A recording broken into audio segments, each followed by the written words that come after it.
धीर्धैनं श्रवणपटे अतिवरा महावाक्य जनार्दन सच्चिदानन्दत्वं शरणं ब्रजेश यादवेन्द्रं दयादाता पुण्डरीक्षा क्षीरसागरशयनं कमलनयनं नमस्तुते नमामि श्रीहरि। धैर्य से जिसको धारण किया जाता है, कर्णपटुओं से जिनका पान किया जाता है, ऐसे सच्चिदानंद भगवान श्री यादवेंद्र सरकार को मैं नित्य ही चिंतन करता हूँ, नमन करता हूँ। जिनको नमन करने से मंगल आदि मंगल तो हो ही जाते हैं, साथ ही में बहुत बड़ा बल मिलता है मनुष्यों को। कमल नयन भव जोर निर्बल भय व्यापे नहीं, जिनके नवल किशोर चरित्र शिरोमणि गौरी पुत्रम दधिदोषं दधिटार हरे स्वप्न जंजाल प्रभु महाकाल के काल गाल दबाएं दुख दरिद्र सब देही सनहु रिद्धि सिद्धि प्रगट की न भव भांति प्रभाऊ गणपति तुम सम नहीं गण राऊ गण गणेश ईश्वर कर स्वामी घट घट जानत अंतरयामी जो निर्लेप विघ्न बहु बाधा तुमरे नाम हो वहीं सब आधा मर्यादा राखें त्रिपुरारी सकल सिद्धि गणपति निहारी गिरिजा सुवन शंकर ही पूता सकल सपूत नाम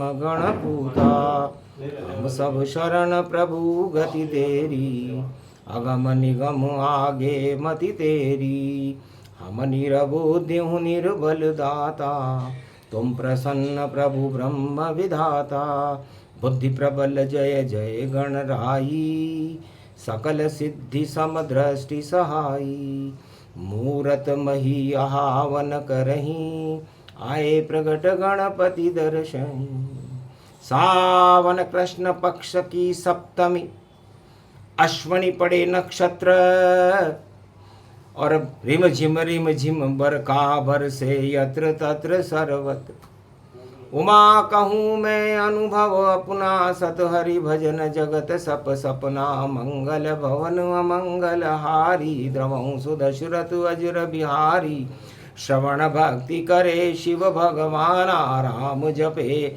मंगल में माना 1.25 अरब की समाधि जपे राम का नाम तब उमा भगवती बोली शिव से और कुछ कथा कहो भगवान।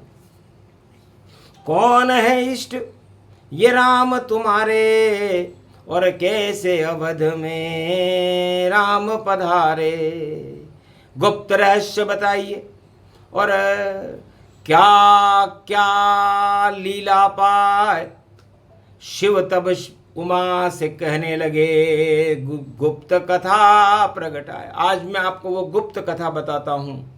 लुप्त से लुप्त गुप्त अति राखा उमा आज तक मैं नहीं भाका। एक समय की बात है और जन्मे श्रवण कुमार अर्धा नाम के ऋषि थे। अंधे माता पिता के द्वार, अंधे माता पिता थे, तपस्या कर रहे थे, सत्यनारायण भगवान की कथा सुन रहे थे। श्रावण का महीना था।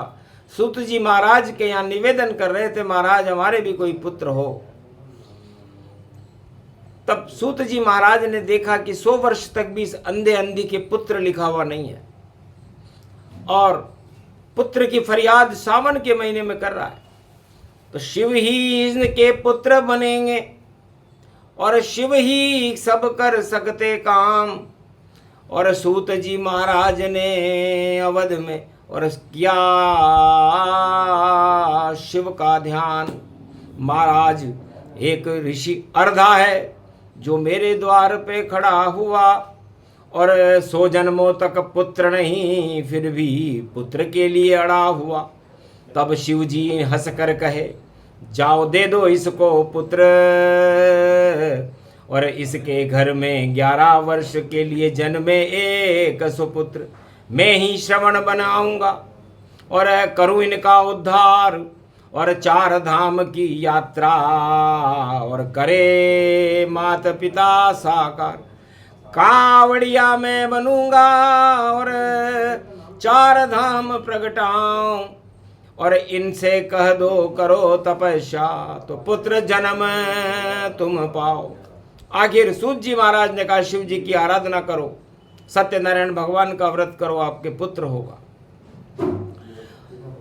कुछ 9वें महीने जन्मे बालक, और श्रवण नाम गति पाए, सावन रूप अखंड बन गया, श्रवण नाम प्रगटाए। धीरे धीरे बड़ा हुआ बालक और करी कावड़ तैयार। ये कावड़ कथा है जो संसार में उपलब्ध नहीं है कि कावड़ का मतलब क्या है। का मतलब है कामनाओं को समाप्त कर दे, वो राम है।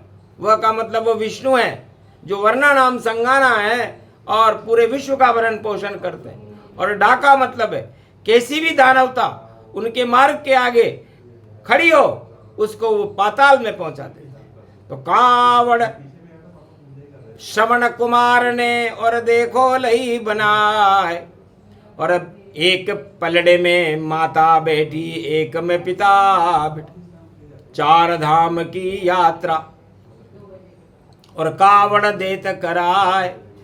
सावन के महीने में जब चतुर्मास प्रगटाए, चतुर्मास में कावड़ की यात्रा श्रवण कुमार बालक ने अपने माता पिता को करा दी। बस यहीं से राम जन्म गति पावा, और कावड़ की ये कथा सुनावा। ये कावड़ नहीं होती तो राम का जन्म नहीं होता। और एक दिन ऐसा आया जब पानी मांगे माता पिता, और जल लेने गया श्रवण कुमार, और राजा दशरथ जंगल में करते वन में विहार। सोचा कोई जानवर और जल पीने गति आए, मृगया करने दशरथ गए थे और शब्द भेदी बाण चलाए।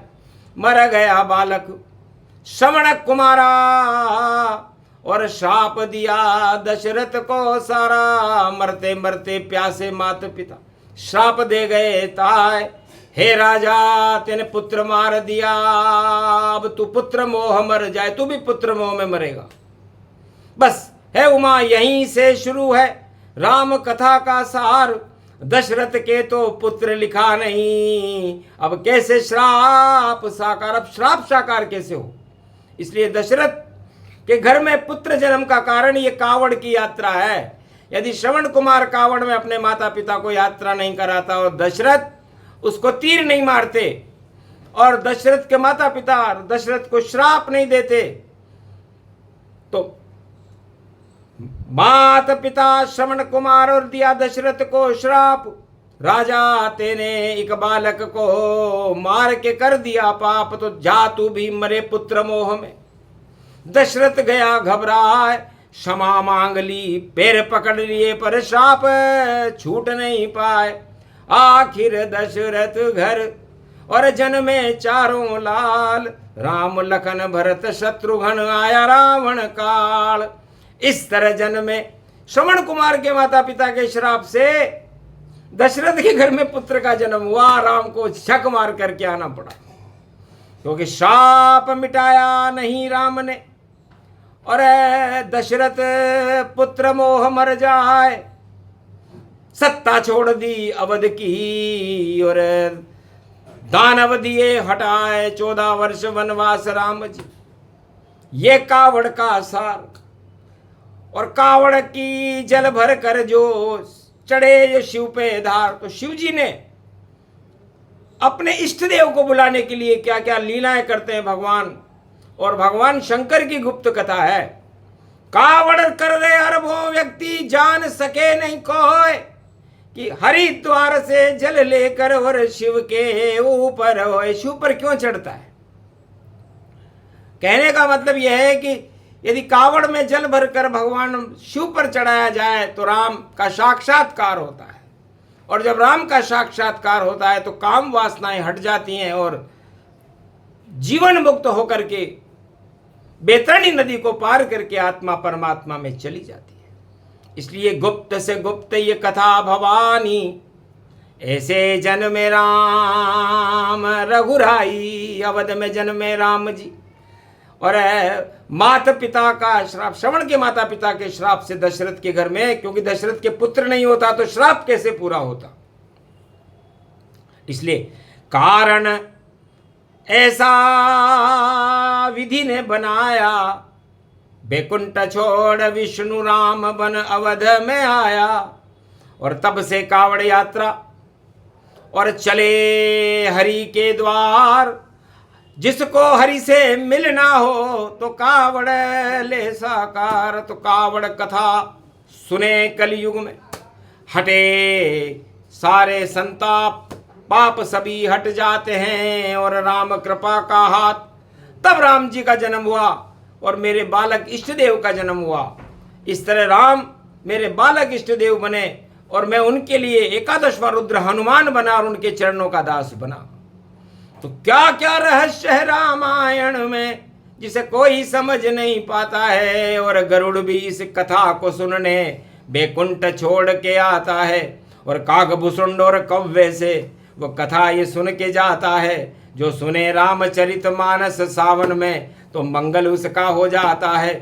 तुलसी जन्मे सावन शुक्ला सप्तमी रूप तनमाम, और चित्रकूट में बैठ के लिखे राम का नाम। तो सावन शुक्ला सप्तमी तुलसी जन्म दिखाए, राम राम लिखते रहे तो तुलसी अमर दिखाए। राम नाम एक कल्प तरु कलि कल्याण निवास, तुलसी तुलसी हो गयो तुलसी तुलसीदास।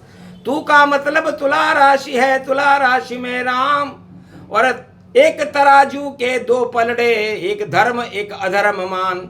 तो तू का मतलब तुला तराजू, राशि राम की मान।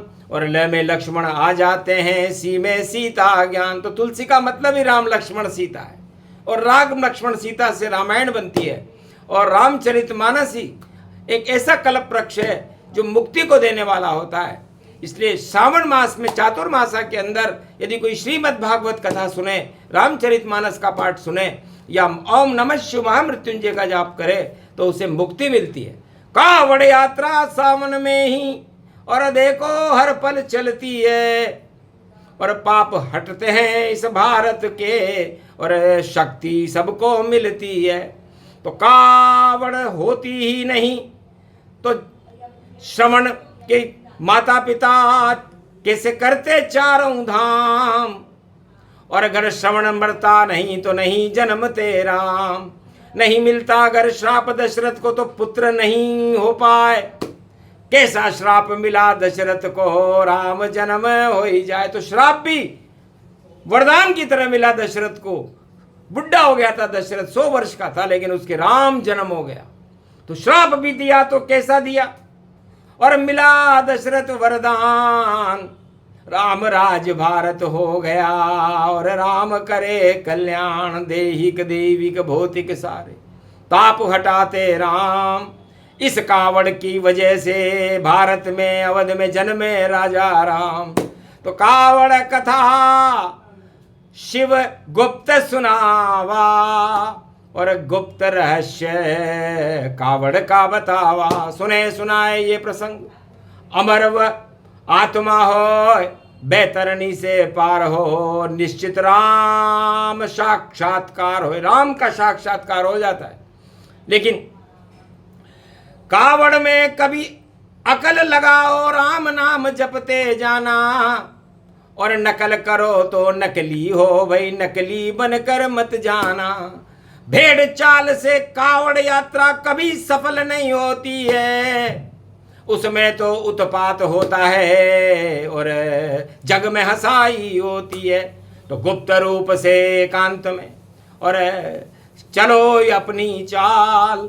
शिव जी बोले कलयुग में और कावड़ का ये हाल। कावड़ कल्प श्रावण में सुनाया, सुने तो हट जाती है माया। माया हटाने के लिए आते रघुनंदन राम, और राम कृपा मिले भारत को, और भारत स्वर्ग समान जगत गुरु भारत बने। मंगल भारत होए, कली काल में भी मर्यादा पुरुषोत्तम जय होए। तो जय जय होगी राम की, स्वर्णम शताब्दी जहान, 21वीं शताब्दी भारत की, राम राज यहाँ मान। अभी तक तो राम राज था नहीं भारत में, लेकिन 21वीं शताब्दी सावन से भगवान शंकर घोषणा करते हैं कि वो समय आ चुका कि भारत के 200 वर्ष राम राज्य के होंगे, और कलयुग का स्वर्ण मध्यान्ह काल चल रहा है इस समय।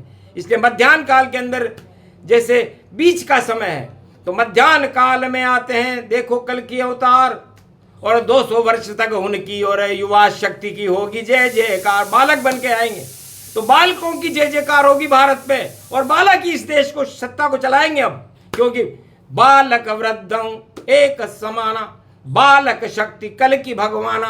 कल की आ गए बालक बनकर, हुआ भारत कल्याण।